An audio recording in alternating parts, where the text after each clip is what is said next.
안녕하십니까. 오늘 김신영 시인 작품론 새로운 시적 질서 탁발하는 공존의 미학을 발표할 이덕주입니다. 같이 인사하시죠. 네, 안녕하세요. 김신영입니다. 네, 첫 번째 시적 비밀에 대해서 말씀드리겠습니다. 우선 김신영 시인을 개략적으로 소개하면은 1994년 동서문학으로 등단했습니다. 그리고 그 2년 뒤에 화려한 망사버섯의 정원이라는 시집을 발표했고, 그 또 11년 뒤 2007년도에 불혹의 묵시록이라는 시집을 출간했습니다. 그 또 10년 뒤에 2017년 맨발의 99만 보를 시집을 출간했습니다. 또한 평론지에 2007년도에 현대시 그 오래된 미래를 출간했고, 또 최근에 시창작과 등단에 대한 말랑한 이야기라는 부제로 아직도 시를 배우지 못하였느냐를 출간했습니다. 그가 대략 10년 간격으로 시집을 출간했다는 것은 10년 간격으로 자신의 시적 성취를 구분하고 그 분별적 차이를 보여주었다는 의미가 되기도 합니다. 시인의 소명을 다하기 위해 분투하는 그에게 특히 신뢰를 보냅니다. 이번 그의 시론을 쓰기 위해 그의 새 시집의 주요 작품과 최근의 시를 텍스트 삼아 이에 근거하여 그의 시가 갖고 있는 몇 가지 특성을 살펴보려고 합니다. 두 번째, 주요 작품을 분석해 보았습니다. 96년 발간된 첫 시집 화려한 망사버섯의 정원은 시인이 심취된 그 신에게 대한 경배를 보이면서 그 내면의 원리에 대한 강한 인간애를 드러나는 작품이 주류를 이룹니다. 시인이 등단작이도 한 가벼운 섬 시리즈 3편 중 한 편을 보겠습니다. 발표해 주시죠. 시집. 네, 가벼운 섬 1이고요. 제가 낭송해 드리겠습니다. 가벼운 섬 1. 기꺼이 신에게로 가까이 가고 싶다. 친구여, 내가 가질 수 없는 엿장수의 가위적 정치를 물결이는 밤마다 유술처럼 마술처럼 내보이며 꿈꾸며 무거운 고요의 바다 첨벙이며 흔들리며 살찐 하늘 가보고 싶다. 조금 생략하고요. 눈비 쏟아지는 겨울에서 비바람 부대끼는 여름에도 미시개꽃 씨알 뼈에도 기대고 나는 섬에서 솟아나는 온기를 느끼고 싶다. 신이 오는 바닷가에 들이운 얼굴, 섬에서 나의 불가사의를 씻고 내가 피워올리는 향기로운 촛불로 비어있는 가슴을 채우고 싶다. 그렇게 기꺼이 신에게로 가까이 가고 싶다. 예. 무의식 가벼운 섬 1에서는 그 우선 첫 행이 중요합니다. 시인은 기꺼이 신에게로 가까이 다가가고 싶다. 그 자신의 의지를 강하게 드러냅니다. 이어서 신에게 다가가는 방식에 대해 나름 궁구한 의지를 뭐 하고 싶다로 드러내며 연속적으로 강조합니다. 그래서 시인의 화자는 끝내 그 마지막 구절입니다. 자신이 피어올리는 그 향기로운 촛불로 비어있는 가슴을 채우고 싶다며 자신이 신에게 기꺼이 다가가는 행위자임을 긍정합니다. 아울러 혼자만이 있다고 여기는 공간이 섬이라고 이름 지으며 그래도 그곳 섬에서 신에게로 가까이 가고 싶은 심정을 토로합니다. 따라서 비어있는 가슴을 채우고 싶다는 것은 김신영 시인이 자신의 생에서 자신은 물론 타자의 섬이 되는 빈 가슴을 채우고 싶다는 의미마저 함의하며 더 크게 보면 희망을 노래한다고 할 수 있겠습니다. 다음 시 읽어주시죠. 네, 이 시는 제가 참 아픔을 많이 간직하고 있는 시고요. 제 생애를 통틀어서 아마 이 시를 늘 생각을 할 것이다. 그런 의미를 가진 그런 고통이 수반되는 그런 시입니다. 한번 읽어보겠습니다. 거리에서 마음 하나 비우지 못해 길을 걸었다. 유쾌한 아낙네들 거리에 쏟아져 있고 남모르는 햇살을 간직한 채 미쳐 오는 바람은 아직도 내 곁에. 시계는 갔다. 그저 제가 가르쳐주고 싶은 지침은 하나도 못 가르치고 시계는 흘러갔다. 사랑의 찬란한 빛을 잃었듯 마음은 흘러 누구든 머무는 바람을 안다면 내게도 좀 가르쳐 다오. 나 그를 만나 떠다니지 않을 곳에서 이 꽃들 걷어내고 싶어. 파리의 보헤미안처럼 파가니의 합주곡 하나쯤 알비노니의 아다지오 같은 저음의 고요를 하나쯤 간직하고 아무도 없는 섬에서 조금만이라도 살 수 있다면, 그리움 사무치는 파도에 힘을 휩싸이는 여름을 보내고 나면 비바람이 그칠는지, 골목길에 떠드는 아이들의 웃음으로 그리움 훌훌 털어낼 수 있다면, 더 슬픈 노래를 부르지 않아도 된다면, 끝없이 나를 따라다니는 그림자 없어도 된다면, 나 그 길에 있고 싶어. 그 길에 내 노래 하나 무덤을 만들어 놓고 무심하게 앉아 있을 수 있을 것 같아. 이 시는 그 김신영 시인의 그 독특한 시라고 할 수 있습니다. 그래서 요 안에서 미시 거리에서 시인의 화자인 자신을 사랑하고 또 그 사랑을 이루지 못해 극단적인 죽음을 택한 사람에 대해 새삼 죄책감이 아닌 듯 싶은데도 이상하게 자신이 죄책감을 부정하지 못해가지고 스스로 혼돈을 가중되고 있는 정황을 그 시 안에서 보면은 태풍이 몰아친다고 노래를 합니다. 결국은 결실을 맺지 못하고 생을 마감한 그 시적 대상, 그 어떤 젊은이겠죠. 에 대해서 자신이 황진이도 아닌데 왜 그 사랑의 호소를 거절했을까를 생각하면서 평생 그 안타까운 마음을 지우지 못하고 있음을 시적 그 형상화로 나타내고 있는 시입니다. 간단하게 말씀드리고 그 다음 시 말씀해 주시죠. 네. 두 번째 시집에 있는 시인데요. 부록의 묵시록입니다. 부록을 가지 끝에 달아놓고 오래도록 흔들린다. 흔들리다 잠이 들면 꿈결에도 흔들리는 벼랑에 부둥켜 하는 사회가 불의 혹처럼 즐비하다. 가끔 산 위의 구름들은 무지개 빛을 실어와 양풍이 될 때가 있었고 기류의 집은 홍등을 안고 춤을 추었지. 또 가끔 케일케구리의 철학적 단편을 읽어 내려가다 끌어넘치는 술병들과 아침나절 앉아 있었고 버섯이 자라나 계산기를 두드리는 걸 보았지.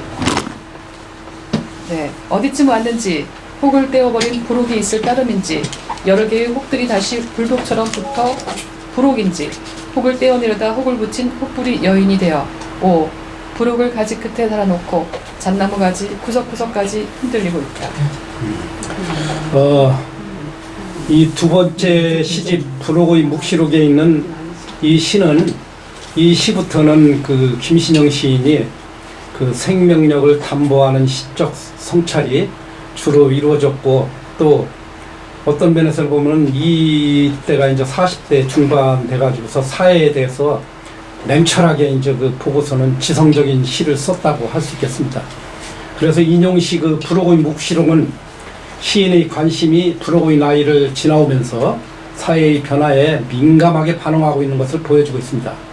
일반적으로 여성들에게 30대, 40대는 그 가사에서 특히 출산과 육아에 전념하게 되는 시기로 본래적인 자기를 찾을 수 없어서 그 실종의 시대라고도 부릅니다. 여기서 시인은 가장의 아내와 아이들의 어머니 역할에 얽매이는 자신을 부둥켜 하는 사회가 불의 혹처럼 질비하다고 표현하면서 어지간히 자신을 옥죄고 있음을 불의 혹이라는 극단적 묘사로 표명합니다. 여러 개의 혹들이 다시 불독처럼 부록인지 혹을 떼어내려다 혹을 붙인 혹부리 여인이 되어와 같은 표현에서 했듯이 그 김신영 시인은 언어 유희인 펀의 기법을 동원도 하고 또 아이러니와 함께 반전의 미학을 연속적으로 보여주고 있습니다. 이처럼 이 시는 전문가가 아닌 자신이 부록을 앞세워 정상이 아닌 것에 대하여 쇠퇴를 문제 삼는 것 그 자체가 아이러니라고 여기고 싶은 의도를 강하게 투사시키는 시라고 할 수 있겠습니다. 다음 시 좀 읽어주시죠. 네, 이것도 두 번째 시집에 있는 시인데요. 사막의 풍경을 보면서 쓴 시입니다. 사막의 꽃, 상처를 잊은 지 오래, 너를 잊은 지 오래. 내가 사막의 바람을 맞다 사라진 시간보다 더 오래 오늘을 기다려왔다. 드디어 폭풍이 밀려온다. 나는 그저 모래바람이 실어오는 폭우를 너를 잊어버린 가슴에 퍼놓으면 된다. 삼천리를 거침없이 기다렸다. 언제 다시 태풍처럼 포도닥치는 이 거센 바람을 만날지 모른다. 나는 젖은 모래 속에 황급히 뿌리를 내리고 싹을 틔우고 일주일이 채 되기도 전에 재빠르게 꽃대궁을 밀어 올린다. 일주일이면 충분하다. 일곱째 날 마른 바람을 맞으며 다시 시로 돌아가 언젠가 오늘이 되기까지 나의 나됨을 지우고 기억조차 묻어버리고 사막의 비바람을 기다릴 수 있다. 시간 속에 나를 묻고 한 차례 폭우가 몰고 올 한해의 그날을, 언젠가 꽃이 되는 일주일을 쓸쓸한지 오래도록 오롯이 기다릴 수 있다. 예. 이 사막의 꽃은, 사막에서 꽃을 피운다는 것은 그만큼 힘들고 어려운 일입니다. 그래서 이 시에서 싹을 틔우고 일주일이 채 되기도 전에 재빠르게 꽃대궁을 밀어 올리겠다는 시인의 화자는 결심을 확실하게 다집니다. 일주일이면 충분하다고 거듭 자신에게 자신감을 불어넣으며 기다리려고 합니다. 그런 연후 다시 시로 돌아가 언젠가 오늘이 되기까지 그 환희의 그날을, 언젠가 꽃이 되는 일주일을 쓸쓸한지 오래도록 그 쓸쓸함을 감당하며 못내 기다리겠다고 그 기다림마저 당연시하고 있는 시입니다. 이 시는 김신영 시인이 그 자연의 생성과 소멸이 반복되는 생에서 순리에 맞게 사는 이치까지 막 궁리하면서 또 성찰하고 폭넓게 자신의 시적 의지를 실현하기 위해 노력한다고 할 수 있습니다. 이게 이제 그 40대까지의 시가 전반적으로 보여주는 양상이라고 할 수 있겠습니다. 그 다음 시. 네. 세 번째 시집 맨발의 99만보에 실린 첫 번째 그 시입니다. 마음이 따뜻해질 때까지, 인생이 훈훈해질 때까지 황망히 99만보를 걷는다. 99만보를 걷는 건 어두운 골목길에 등 밝히는 일, 그대의 행복에 미소 짓는 일, 떨어질지도 모르는 어느 나락에서 간절히 손을 모으고 기도하는 일이다. 그리하여 더 이상 두려움의 바다에 빠져 허우적거리지 않기를, 있을지도 모르는 것들에 휘둘려 겁먹지 않기를, 어떤 미혹에도 선을 넘지 않고 의연하게 걸어가기를, 악마와 마주친 영혼은 돌아보지도 않기를, 내 마음이 따뜻해질 때까지, 내 인생이 훈훈해질 때까지 힘써 99만보를 걷는다. 예, 이 시 맨발의 99만보를 2017년에 출간했는데요. 이 시기부터는 그 이전과는 굉장히 그 다른 양상을 보여주는 시를 보여주고 있습니다. 이제 시사 보니까 그 50대 중반의 나이, 그 세상을 보는 시선이 확장이 되었죠. 뭐 지천명이라고 하다시피. 그래서 이제 어떤 그 현실의 체험을 바탕으로 그 자기 본래적 자기로 그 회귀하는 경향이 아주 심해지고 있습니다. 이때부터는. 그래서 맨발의 99만보를 실행하는 과정에서 흔들리는 자신을 일으켜 세우기 위해 김신영 시인은 그 자기의 그 시적 화자를 통해 간절히 손을 모으고 기도하면서 자신의 각오를 확고히 하려 다짐을 반복합니다. 두려움에 허우럭거리지 않기를, 모르는 것에 겁먹지 않기를, 미혹을 뿌리치고 의연하게 걸어가기를 계속 기도합니다. 특히 악마와 마주친 영혼은 돌아보지도 않기를 간구하며 흔들리는 자신을 붙잡아 두려고 합니다. 자신의 남은 생이 따뜻하고 훈훈하게 변화되기를 기대하며 희망을 극대화시켰다고 할 수 있겠습니다. 따라서 위의 시는 시인의 화자가 뒤늦게 힘든 상황에 맞닥뜨리면서 극복해 나가는 과정을 99만보라는 상징적 언어, 99만보는 물론 그 당연히 상징적 언어가 되겠죠. 동시에 자신의 그 마음이 이끄는 그대로 보여주고 있습니다. 김신영 시인의 본래적 훈훈한 서정을 아주 깊게 감개하게 해주는 시라고 할 수 있겠습니다. 그 다음 시 보여주세요. 네, 감사합니다. 다음 시는 이제 종교적인 관점에서 본다면 불교와 기독교의 어떤 연합 같은 그런 시인데요. 제가 한번 읽어보겠습니다. 정멸. 돌이켜보면 나를 흔들어대던 바람은 한밤의 먼지에 불과했습니다. 태양 같은 강렬로 휘어내던 가슴도 지나간 밤 기운에 불과했습니다. 손살을 치며 나를 거부하던 문장까지 불볕에 사라지는 물기에 불과했습니다. 잊고자 누워있던 바위에서 싹이 틉니다. 삶을 끊고자 던져버린 불모지에서 번뇌가 싹이 틉니다. 내내 한 생각도 하지 않고자 오래 걸어온 길에 거미줄이 아침마다 눈앞을 가립니다. 떨쳐내고자 하여 한 생각도 일어남 없이 지극에 이를 수 있다던 경전의 말씀은 모든 것이 헛되고 헛되다고 노래합니다. 청천 같은 당신의 말씀은 하늘이 국세가 들 때야 자취를 드러냅니다. 덧없이 당신이 떠나자 바람이 몹시 불었던 기지요. 정면에 들고자 하였던 멀리 가지 못한 생각도 바위끝 모서리에 불쾌한 빛깔로 남았습니다. 정멸이라는 것은 열반과 함께 불교에서 쓰는 그 죽음을 의미합니다. 살면서 겪는 번뇌를 벗어난 해탈의 경지를 불생불멸을 의미하기도 합니다. 그래서 참고적으로 그 김신영 시인은 그 시단에서 아주 그 정평안 있는 그 크리스찬으로 이름이 날려 있습니다. 그런데도 막 이런 시를 썼다는 것은 그 대단한 그 확장이 아닌가 이런 생각을 해봅니다. 그 최근에 아마 네 번째 12시인의 둘째 노래, 그 첫 번째 12시인의 둘째 노래가 첫 번째는 창세기를 노래했고 두 번째는 출애굽기 맞죠? 네, 맞습니다. 세 번째는 레위기, 민수기, 신명기, 또 네 번째는 여호수아, 사시기, 룻기 이렇게 그 노래한 걸로 알고 있습니다. 그 정도로 그 크리스천인데도 불교 용어를 차용해서 썼다는 것은 그만큼 초기 시를 짓던 이전의 양상과는 구분을 해줬다는 게 의미가 되겠습니다. 그래서 여기 시에 보면은 한밤의 먼지, 지나간 밤 기운, 그 모든 것도 살아가지는 물기에 불과했다. 이런 얘기는 금강경에 나오는 얘기하고 같습니다. 금강경 그 유체 유의법, 여모한 포용, 여로역, 여전, 응주, 여시관, 마지막 의화 비진분에 나와 있는 건데요. 그걸 풀으면은 그렇습니다. 세상의 모든 존재물은 꿈, 환영, 물거품, 그림자와 또 이슬과 번개와 같을 뿐이다. 그래서 제가 그래서 대단하게 보는 거는 김신영 시인이 이런 거를 일부러 공부를 하지 않았는데도 이런 허망함을 같이 이제 깨닫고 불교를 차용해서 같이 이렇게 시를 썼다는 거에 대해서, 그래서 사유체계가 그만큼 확장되고 있음을 우이시 그 정면에서 확인할 수 있다, 이런 것을 말씀드리고 싶습니다.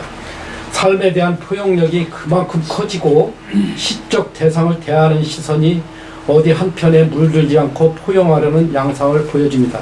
그만큼 시인이 연륜과 함께 시의 연륜도 기독교와 불교라는 종교를 초월하여 사색적으로 깊게 하고 넓혀 간다고 할 수 있겠습니다. 그 다음 시 한번 읽어주겠습니다. 네, 이 시도 좀 그런 양상이 좀 보이는 건데요. 읽어보겠습니다. 하루를 탁발하는 보행자. 다복이 피는 꽃은 복이 있나니 구들장보다 환하나니 오만 세상에 빛나지 않는 것이 어디 있겠습니까? 당신도 책갈피 끼워 빼곡히 밑줄 긋던 사람, 푸른 이파리 아래 나에게 밑줄 치던 사람이나니 악수할 때마다 따뜻한 정이 오가던 사람입니다. 그대는 오늘 거칠고 부드러운 손마디를 가졌습니다. 철마다 피는 꽃은 빛이 있나니 그늘보다 아름답나니 버덩한 세상에 복받지 않은 것이 어디 있겠습니까? 당신은 선한 뜻 이어 가만히 행동하는 인고의 풀빛. 우리는 오늘을 편물 누더기에 탁발한 고행자일까요? 대사를 까먹은 배우처럼 당신 집 앞에 오래 서 있었을까요? 흙반 있는 8개의 다리를 가졌을까요? 그리 휘젓는 더듬이 끝에 둥그런 눈알을 가졌을까요? 안개가 흐르는 세상을 거친 이빨로 무너뜨렸을까요? 지금은 모든 복받는 것에 꽃밥을 흩뿌리면서 8개의 눈으로 가만히 흰깃을 닦아주던 하루를 탁발하던 마음씨 많이 비추어 봅니다. 이 시는 그 2019년, 그러니까 작년 겨울로 시인수첩에 발표된 겁니다. 그래 최근에 시의 경향을 아주 잘 보여주고 있는 시라고 할 수 있겠습니다. 그 탁발이라는 것은 정말 그 오체 투지하듯이 자신의 마음이 바닥까지 내려가야만이 할 수 있는 그 불교에서의 그 걸식의 행위입니다. 집집마다 다니면서 아주 겸손해야 됩니다. 자기를 낮추지 않으면은 탁발을 할 수가 없습니다. 그래서 그리고 부위 귀천을 떠나가지고 5집을 하게 돼 있는데, 아무리 가난한 집이라도 가서 탁발을 하게 되면은 심지어 물안누수를 받더라도 그것도 하나로 치고 있습니다. 그 정도로 탁발을 저기 하는데, 아무래도 그 김신영 시인이 이때부터 2017년도부터 이 탁발하는 마음을, 그래서 이 평론의 그 제목도 그 탁발하는 그 말을 넣기도 했는데요. 그래서 탁발 이 얘기에 대해서는 유마경 그 제작품에 대해서 나와 있는 얘기를 제가 인용을 했는데, 탁발은 번뇌를 버리지 않고도 해탈이 들고 집착을 끊지 않고서도 깨달음에 다다를 수 있다고 했습니다. 그 정도로 하루를 탁발하는 고행자라는 이 시를 썼다는 것은 그만큼 자기를 낮추겠다는 그 의미하고도 일맥상통합니다. 나밖에 없는 소중한 존재임을 자각하면서, 하나밖에 없는, 그러니까 세상에 각자 자원마다 다 하나밖에 없는 소중한 존재임을 자각하면서 존재의 당위성을, 두두문물의 하나하나 존재하는 그 당위성을 아주 중시한다고 할 수 있겠습니다.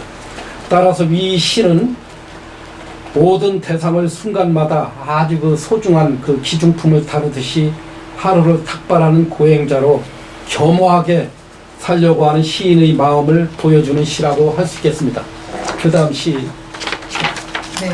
읽어주시죠. 달그락이라는 시입니다. 달그락. 하늘과 이윽한 동네에 들어서면 골목이 더 깊은 골목을 만들어가는 것이 보인다. 어디를 봐도 광장으로 뚫려있는 사방에서 골목은 없어지고 사람이 환하게 피어난다. 황금 재벌도 길목에서 편의점 문을 열고 찬물 우리는 작은 카페도 달그락에 있고, 하느님도 좁은 길에서 낯선 사람과 악수를 한다. 서로의 사이가 너무 가까운 아침이면 다 같이 세수하고 머리 감고 세탁기 돌리고, 옥상에 올라가면 빨래 하나로 이웃집 평안을 자동으로 검수한다. 학교 가라 깨우는 예지 엄마 소리가 나까지 깨우는 골목길 아침은 파장거리보다 부산하다. 저녁이면 찌개 끓이는 보글합창, 불고기를 굽는 달그락 프라이팬, 나도 서둘러 불판을 달군다. 정겨운 이웃이 궁금하면 아침마다 열리는 달그락에 꽉 막힌 도루묵 가슴을 데워보라. 어느 것 하나 비밀이 없는 곳, 우편물 하나 주소를 잘못 찾아도 새로 이사간 우리 집, 숟가락까지 세는지 그 주소 찾는 건 일도 아니다. 수도관이 터져 길목에 열면 골목길 집사들 돌처럼 딱딱한 얼음의 틈을 힘껏 열어 제낀다. 눈이 와서 개고쟁이들 끄렁타면 빗자루 옹이 나타나 조심스레 비질을 하고, 텃밭 고추가 자라지 않으면 비료 퍼주고, 종량제 쓰레기 봉투를 나누고 상추 꺾어 먹고, 길고양이 거두느라 골목 어디마다 사료와 물이 있는, 때로 하나님이 잡수실 음식을 나르기도 하는데 이웃에서 건너온 음식은 하나같이 맛있다. 세월이 넘어가는 끝에서 만난 길, 세상 어디보다 넓고 따뜻한 달그락이 있다. 참, 요 시는 금년도 시산맥 봄에 발표된 겁니다. 그러니까 최근에 이런 변화된 시적 경향을 잘 보여준다고 할 수 있겠는데요. 시인이 시선이 확장되고 있음을 어디를 봐도 광장으로 뚫려 있는 사방에서 골목은 없어지고 사람이 환하게 피어난다는 문면을 보면 우리가 알 수 있습니다. 제가 거기다가 신신명을 서두를 이야기했는데요. 지도문안 위험간택 번역을 하면은 지극한 도는 어렵지 않다. 오직 분별 간택함을 꺼려할 뿐이다라는 했습니다. 아마 최근에 시가 맨발이 99만 보에서 시작된 열린 마음이 원흉하고 걸림없는 시각이 갈수록 확대되고 있는 그런 경향을 보여주고 있습니다. 그래서 근데 결론은 제가 이제 보면서 달그락거리는 소리를 이렇게 정겹게 받아들이고, 하느님도 좁은 길에서 낯선 사람과 함께 더 가깝게 다가간다는 인식의 전환, 이런 것이 확장되면서 비로소 우리 김신영 시인의 화자에게 세상은 하나님 순리대로 돌아가는 따뜻한 세상으로 인식되고 전환된다는 것을 보여주고 있습니다. 즉 이 종교를 아우르면서 오히려 하나님한테 더 가까이 다가가는 것이 아니냐, 이런 생각을 하게 되었습니다. 그래서 이 시의 그 마지막 귀결점은 때로 하나님이 잡수실 음식을 나르기도 하는데 이웃에서 건너온 음식은 하나같이 맛있다는 그 바로 시적 정의에 있습니다. 이웃 간의 정겨운 소통과 화합, 달그락 소리를 동조하며 부르는 그 합일하고 조응하고 합창하는 의미로 같이 수용한다고 하겠습니다. 따라서 달그락 소리를 계속 기욤말로 들려주는 듯한 인상을 주고 있습니다, 이 시는. 그래서 결론적으로 절대 긍정의 세계에서 분별 없이 살아가는 이유를 각자 숙고하고 성찰하게 해준다고 하겠습니다. 독자들에게 다 함께 잘 사는 방식을 이 시로서 표현해 준다고 하겠습니다. 그래서 마지막 제가 결론 부분인데요. 이건 좀 구체적인 조개가 돼서 읽겠습니다. 그래서 결론만 말씀드리면은 그 특징을 얘기하는 겁니다. 첫 번째는 제1시집 화려한 망사 버섯의 정원은 수직적 상상력과 자기 연민이 극대화된, 그 수직적이라는 것은 아무래도 자기한테 그 몰입된 이런 거를 그 세계를 좀 한정이 된 세계를 얘기하겠죠. 김신용의 시세계를 반영하고 있다고 할 수 있습니다. 첫 번째 시집이 출간된 1996년은 시인이 30대로 패기만만하고 도전정신이 충만하던 시기였습니다. 반면에 정제되지 않은 현실 인식으로 현실을 모순되고 혼란스럽게 받아들였다고도 할 수 있습니다. 시인은 가벼운 섬 연작 시리즈를 통해 4편이죠. 신학적 상상력을 극대화하며 자기 생에 대한 명제를 내리려고 했습니다. 거리에서는 자신의 이해와 배려 부족으로 죽음을 맞게 된 어떤 그 사람에 대한 회한을 통해 자기 연민을 극대화했습니다. TV에서 나타난 그림이라는 시에서 연작 시리즈죠. 이것도 가상과 현실을 넘나들며 자기만의 세계를 도출시키려 했고, TV에 나타난 그림, 이것도 연작 시리즈입니다만은 가상과 현실을 넘나들며 자기만의 세계를 도출시키려 했습니다. 또 초막 짓는 산에서, 이것도 연작 시리즈인데 종교적 귀향을 노래하며 수직적 상상력으로 자기 연민을 도식화했습니다. 자기 자신을 일부 편향된 시각으로 방임시키면서도 그 시세계를 역설적으로 옹호하고 자기화하려고 한 경향이 짙었다고 할 수 있겠습니다. 이 첫 번째 시집에 대한 평입니다. 두 번째, 2007년도 11년 뒤죠. 발간된 불혹의 묵시록은 생명력을 담보하는 시적 성찰의 시세계가 주류를 이룬다고 하겠습니다. 불혹의 나이를 지난 40대에 출간된 45세 때인 것 같습니다. 그의 시세계는 첫 시집에 비해 수평적인 시각을 확장시켰다고 할 수 있겠습니다. 즉, 자기 연민의 세계를 벗어나 사회 문제를 시에 차용하고 도입하며 본질적인 문제를 제기하고 개선시키려고 했습니다. 불혹의 묵시록 연작에서 특히 문제 제기 경향을 보여주었다고 하겠습니다. 수몰지구대, 춤추넷, 인터넷 유희, 이 연작들도 사회에서 도출되는 문제를 시의 주제로 삼았습니다. 사막의 꽃은 강한 자연의 생명력과 시인의 성찰을 주제로 다루었고, 메이플 시럽, 라이말, 사발 시럽, 이런 연작 시도 시적 대상에게 생명력을 부여하며 대상에 대한 깊은 통찰에 근거하여 냉철한 지성적인 시를 쓰려고 노력한 흔적을 보여주었습니다. 불혹의 묵시록에 대한 총평이었습니다. 세 번째, 2017년, 지금 3년 전에 발간된 맨발의 99만 보입니다. 이건 시산맥에서 기획 시리즈로 했던 시집으로 기억하고 있습니다.